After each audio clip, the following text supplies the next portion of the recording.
Gaza, a land caught in endless war, a people gasping for relief. After months of fragile diplomacy, a single moment shattered the hope for peace. The ceasefire negotiations have collapsed. The U.S. has pulled out, and President Donald Trump has now taken a stark stance, aligning the administration squarely with Israel's hardline military campaign. The result?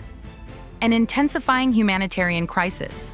Children starving, aid blocked, talks dead. But what led to this dramatic reversal in U.S. policy? Why did negotiations break down in the first place?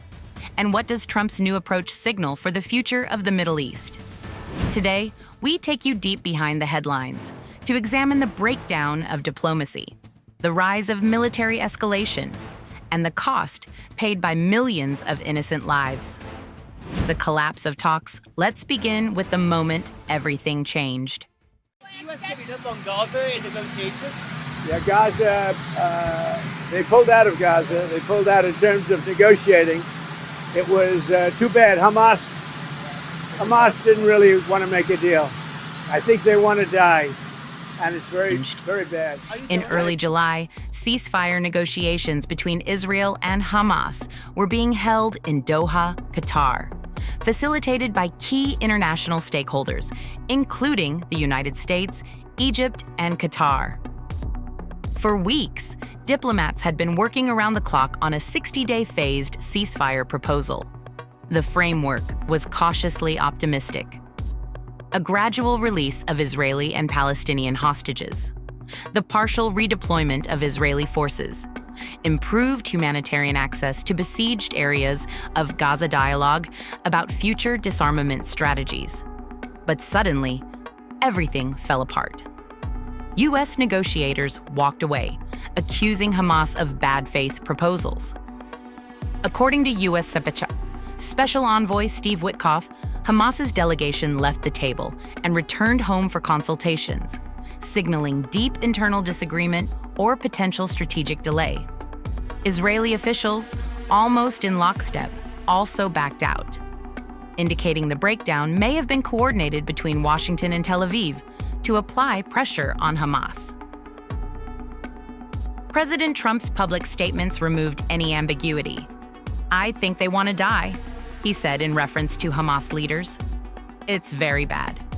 You're going to have to finish the job," he told Israeli officials. The message was loud and clear. No more negotiations, no more middle ground, only military escalation. Human cost: 60,000 dead. Since the conflict escalated in October 2023, over 60,000 Palestinians have died. Thousands more have been injured, displaced, or forced to live in tents, with little access to clean water or food. International aid agencies, including the World Health Organization and Médecins Sans Frontières, have repeatedly warned of an approaching famine. Children are dying of hunger.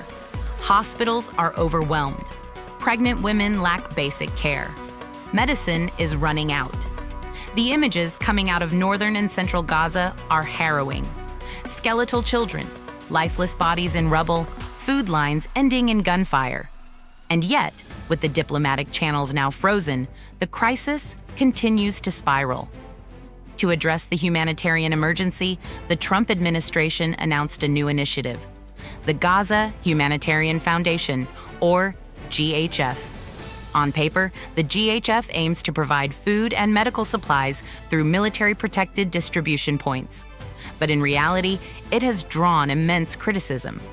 Aid organizations argue the system creates dangerous bottlenecks, fosters violent crowding, and delays deliveries. Most importantly, it places life-saving aid under military oversight, stripping it of neutrality. Canada's Prime Minister and numerous UN officials have condemned the system as a violation of humanitarian principles. Human Rights Watch went further, labeling it collective punishment by design. Geopolitical realignments. While Gaza suffers, the geopolitical chessboard is rapidly shifting. Just days after the ceasefire talks collapsed, French President Emmanuel Macron made a bold move, officially recognizing Palestine as a sovereign state.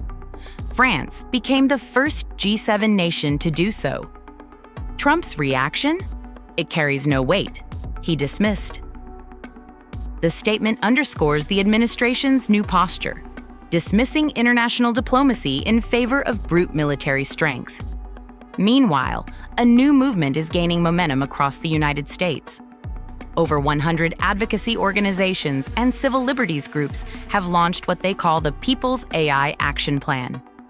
Their demands include unhindered humanitarian corridors into Gaza, renewed diplomatic pressure on Israel, protection of Palestinian civilians from war crimes, an independent review of U.S. military aid practices. Despite public protests and mounting pressure from civil rights leaders, Trump remains steadfast in his strategy. He accuses Hamas of selfish obstructionism and continues to frame the conflict as one between good and evil, with Israel standing as the only legitimate force for order in the region. Trump's shift in messaging. It's a sharp contrast from just a few weeks ago. Back in June, Trump hosted Israeli Prime Minister Benjamin Netanyahu at the White House. He praised Netanyahu's commitment to peace and even nominated him, albeit symbolically, for a Nobel Peace Prize. At that time, Trump's rhetoric focused on de-escalation and diplomatic breakthroughs. So what changed? Defense analysts say there's been a strategic rebranding in Trump's messaging. Gone is the talk of peace deals and neutral mediation. Now it's about finishing the job and eliminating threats. The shift coincides with internal political calculations. With U.S. elections approaching and pressure mounting from pro-Israel lobbying groups, Trump is doubling down on military alignment with Tel Aviv. A senior White House source anonymously told Reuters, the ceasefire was never a priority. The optics of strength are. Risk of broader regional conflict. The question now is, what happens next? Will Israel launch a full-scale ground operation across all of Gaza? Could Hezbollah in Lebanon or Iran's Revolutionary Guard react with retaliatory strikes? Are we inching toward a wider Middle East war? The Biden administration had previously warned against escalation, but with Trump back in control, those warnings have disappeared. Worryingly, Trump hinted at classified intelligence during his press briefing. There's information the public isn't ready to hear, he said. That ambiguous statement has stirred speculation. Does it point to covert operations? A prelude to war? Or is it political theater? Whatever the case, the region is now at its most volatile point in years. Silences that speak. Perhaps the most telling part of Trump's new position is not what he says, but what he doesn't. There has been no condemnation of the 60,000 deaths in Gaza. No acknowledgement of starving children. No appeals for restraint. Instead, the narrative is singular. Hamas is the villain. Israel is the enforcer. The U.S. will back its ally, no matter the cost. This silence on civilian casualties is striking. Critics argue it reveals a troubling shift, one that accepts collateral damage as an acceptable price for geopolitical leverage. Final verdict. In just 3 sentences, the U.S. reversed course. Ceasefire talks are over. Humanitarian aid now flows through a military gate. America stands locked arm in arm with an active military escalation. For millions of Palestinians, this marks a turning point. Not toward peace, but away from it. The question now isn't whether there will be more suffering. It's how much, and for how long. Will the global community respond with urgency?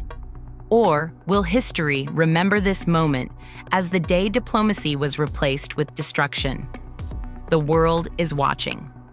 And so are we. If you found this breakdown important, hit that subscribe button so we can continue bringing you accurate, unbiased coverage of global conflicts. Comment below, do you think Trump's approach will end the conflict or ignite a bigger one? Watch next. Inside Gaza, the human toll of blockade and bombs, how U.S. foreign policy shaped the modern Middle East. Stay informed. Stay engaged, stay human.